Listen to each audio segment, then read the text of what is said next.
He was sitting on a bench outside the Tim Hortons on Wellington Street, and I almost drove past him.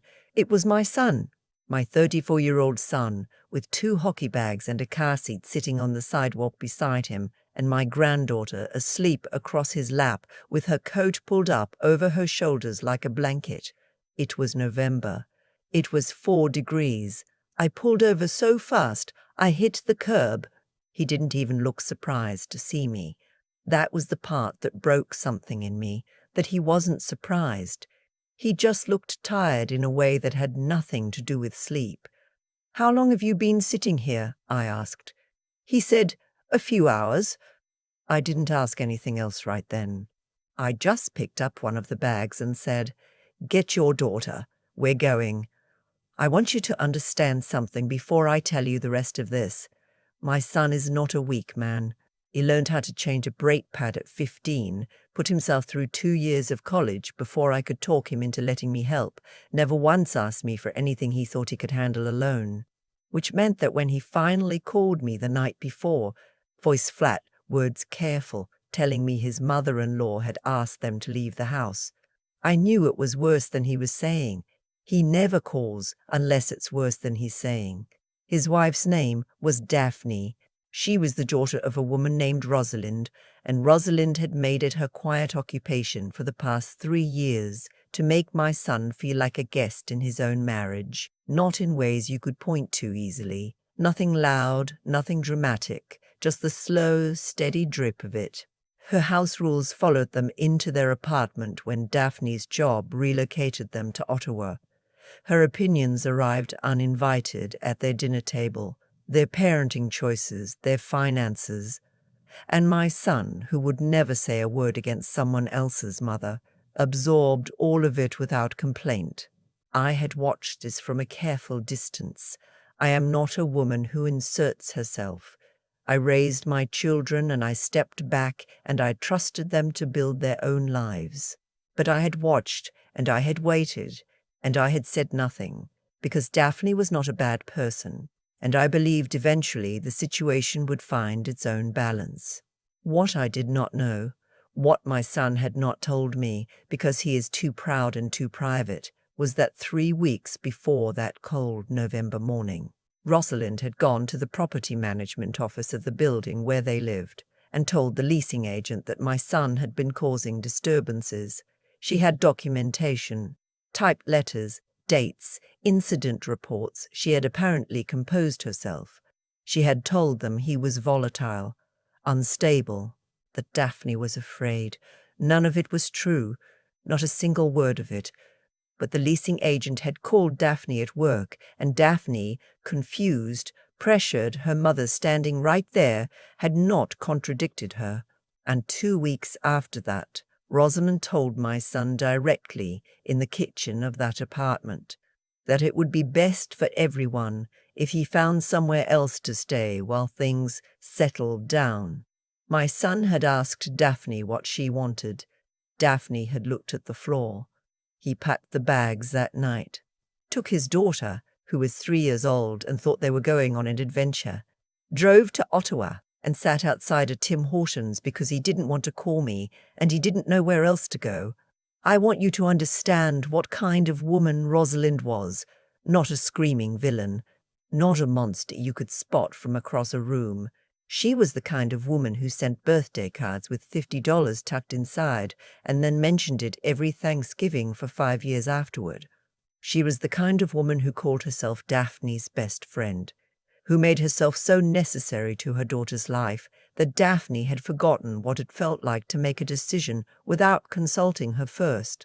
She had done it so slowly, so methodically, that by the time my son arrived in their family, there was simply no room for him. He was furniture, useful when needed, easily moved. What Rosalind did not know, what very few people knew actually, was what I did before I retired. I spent 31 years in commercial real estate law. I started as a junior paralegal in a firm in Toronto, and I worked until I was a senior partner, and I negotiated deals that are still being referenced in Ontario case law. I retired at 63 because my husband had died the year before, and I wanted to learn how to be still for a while. I learned how to make sourdough bread. I took a watercolor class. I became a person who woke up without an alarm. But I had not forgotten anything. I got my son and my granddaughter settled in my house, made up the guest room and the little room with the yellow curtains that used to be my daughter's, put on soup because it was cold and because I didn't know what else to do with my hands while I listened to the rest of the story. He told me everything that night, the leasing office, the letters, Daphne standing in the kitchen, not saying anything. He told me about the last year, how Rosalind had started coming to Ottawa every other weekend, how the apartment had slowly reorganized itself around her schedule and her preferences, how he had started eating dinner in the living room with his daughter, because the kitchen felt like somewhere he wasn't quite welcome anymore. He told me about the money. That part came out slowly, the way those things do. He wasn't even sure it was significant. He just mentioned, almost in passing, that Rosalind had offered to manage their joint account temporarily while Daphne was going through a stressful period at work. He mentioned that he'd noticed some transfers he didn't recognize. He mentioned that when he asked Daphne about them, she said her mother was investing on their behalf. I put my spoon down. "How much?" I asked. He didn't know exactly. He thought maybe $12,000–15,000, over about 8 months. I didn't say anything for a moment. Then I asked if he still had access to the account. He did, barely. Rosalind had added herself as a joint holder, and there had apparently been a conversation he wasn't part of about restructuring how the account was set up, but his name was still on it. I told him to go to sleep. I told him I would handle it. He looked at me with that face he's had since he was a child, the one that means he wants to believe me but doesn't want to get his hopes up, and I said, "Trust me, go to sleep." I sat at my kitchen table until 2 in the morning with a yellow legal pad and a cup of tea that went cold. Here is what I knew. Removing a spouse from shared finances without their knowledge or consent, facilitating that removal through deliberate misrepresentation, and redirecting joint funds to a third party, these were not small things. These were not things that fell into the category of overbearing mother-in-law behavior. These were things that had names in law: civil fraud, breach of fiduciary duty, depending on how the account restructuring had been handled, potentially criminal. I also knew that Rosalind had filed false complaints with the property management company about my son's behavior. That had names too. I called my former colleague at 7 the next morning. She had been one of the sharpest family law litigators I'd ever worked alongside, and she owed me nothing, but she picked up on the third ring and listened to everything I said without interrupting. When I finished, she said, "You know you can't represent him. Your family."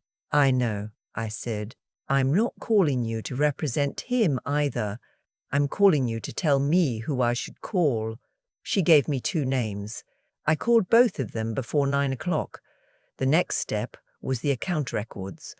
My son gave me his login information, and I spent 3 hours going through every transaction for the past 14 months. What I found was more organized than I expected. Rosalind had moved money in patterns, small amounts, regular intervals, always to an account in her own name at a separate institution. She had also, at some point, changed the mailing address on the account to her home address in Kingston, which meant my son had not been receiving paper statements. He hadn't known the full picture because he had been systematically removed from it. I printed everything, 230 pages of transaction history. I highlighted in yellow, then organized it by date, then created a summary document the way I used to do for clients, clear, numbered, no legal jargon, just facts in chronological order. Then I called the bank's fraud department, and I stayed on the line for 45 minutes, while the legal process began moving. These things do not happen fast, and anyone who tells you otherwise has never actually been through it. I turned my attention to the leasing office. I drove to Ottawa the following Thursday. I didn't tell my son I was going. I dressed the way I used to dress when I had a client meeting that mattered. Charcoal wool coat, good boots, the pearl earrings my mother gave me. I walked into the property management office at 10 in the morning and asked to speak with the manager. She was a woman in her late 40s, pleasant, a little guarded when she saw me. I introduced myself. I told her I was the mother of the tenant against whom complaints had been filed. I told her, calmly and without raising my voice, that I was also a retired partner in commercial real estate law with 31 years of experience, and that I had some concerns about the process by which those complaints had been received and acted upon. She asked me to sit down. I sat. I placed a folder on the desk between us. Inside were the printed complaint letters Rosalind had filed. My son had obtained copies through a formal request, along with a timeline I had prepared, showing the dates of the complaints, the dates of Rosalind's visits to Ottawa, and several inconsistencies I had identified in the incident descriptions. One of the letters described a disturbance on a Tuesday evening in September. My son had been in Toronto that Tuesday, attending his cousin's wedding rehearsal dinner. I had the invitation. I had 3 photographs with time-stamped metadata showing him at the venue. I had a credit card receipt from a restaurant on King Street at 8:15 that evening. The manager read through everything very carefully. Then she looked up at me and said, "We should not have acted on these without further verification." I said, "No, you shouldn't have." There was paperwork after that. There is always paperwork.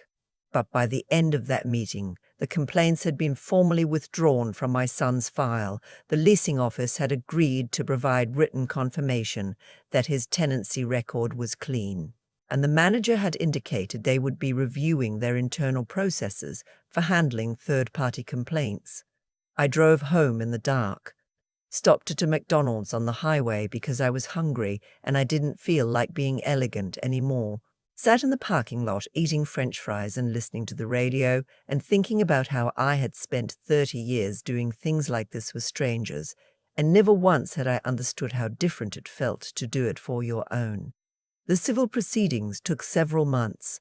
I want to be honest about that because these stories sometimes make it sound as though justice arrives quickly and cleanly, and it doesn't.